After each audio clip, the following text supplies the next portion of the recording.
Okay, this is John Teng, and I am in a 2015 Signal Green GT3.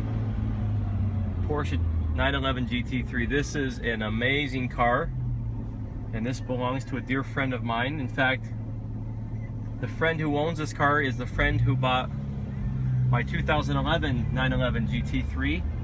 And upon realizing we were both car buffs, we hit it off so well. And he's gracious enough to let me step on the gas of this bad boy for a little bit.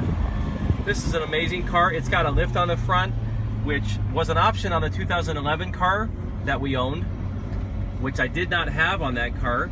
And going through speed bumps and even getting into driveways was difficult. This gives you about 2 or 3 inches, right, Fred? Yeah, it does. Another 2 or 3 inches. Show them the color of this thing. Also lost the manual shifting. You can see here, you got the paddles and the automatic. A little bit out the front. We'll go back around one other time. As soon as this head, I got. Tell us a little bit about how you ended up getting this color, because this is not a normal color, Fred. So yeah, this is actually a kind of a throwback from the 70s. It's a original Porsche, what they call Signal Green. It was found on a lot of the old 911s. They kind of brought it back, but it looks like there's at least 4 or 5 of them in the US. At least that's what the dealer's saying. This one came from Beverly Hills Porsche, and it is a 2015.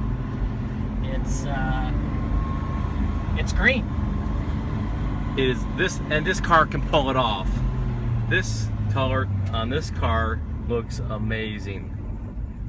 Now, what's the process? You explain that to me. Explain to the audience here about how you were able to get this particular color in the production line, because it's not something that's readily available, right? It has to be done at a certain point in the production of the car. So this is what they call their paint to sample. They call it PTS, or paint to sample, where you actually can get a custom color that has to be authorized by Porsche, and being that Signal Green is one of them, you can request it, but you have to have what they call an open window during production, because they spray these at a different time. So it was just a timing issue to get this car, but as you can see, that was a little bit of 6,000 RPMs right there, and this car's got a lot more in it.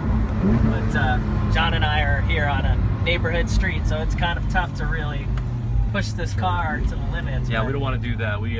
This car is definitely made for the tracks, and a little bit nicer than the older car, like John said. It's bigger too. Yeah, it's bigger. You can really drive it as an automatic if you really feel like it.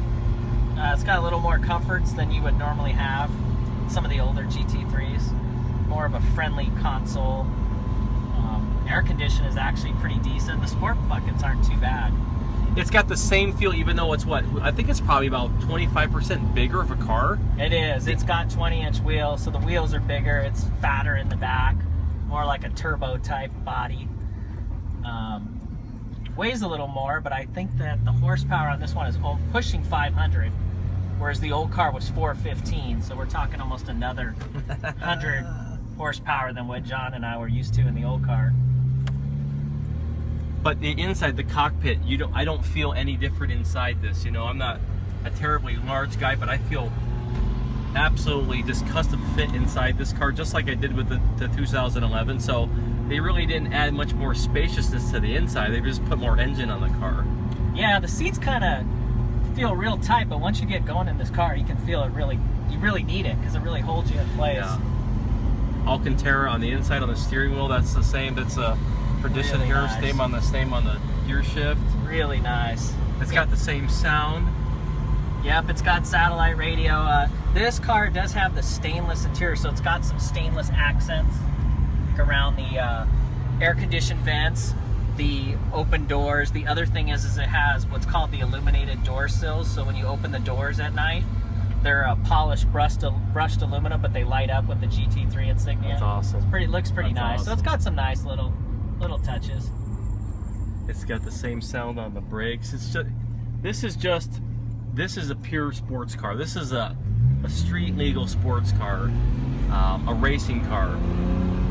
And I truly miss that 2011, but boy, they just keep added features to the cars, and they never cease to amaze me what Porsche is able to put together with each new edition and each new rendition of their cars. This GT3 is just amazing. Yeah, the transmission is just amazing. The shifts are just so quick. You still want to be a little bit careful as you come into these little gullies here, because this car is so low, so try to make sure I don't have too much traffic behind me here. And I got someone right behind me, but he's gonna wait. He's gonna wait while I make that turn.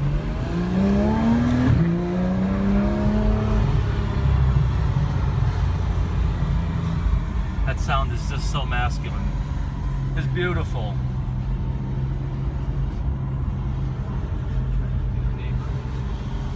Yeah, the steering even feels tighter than the old car, which is kind of amazing.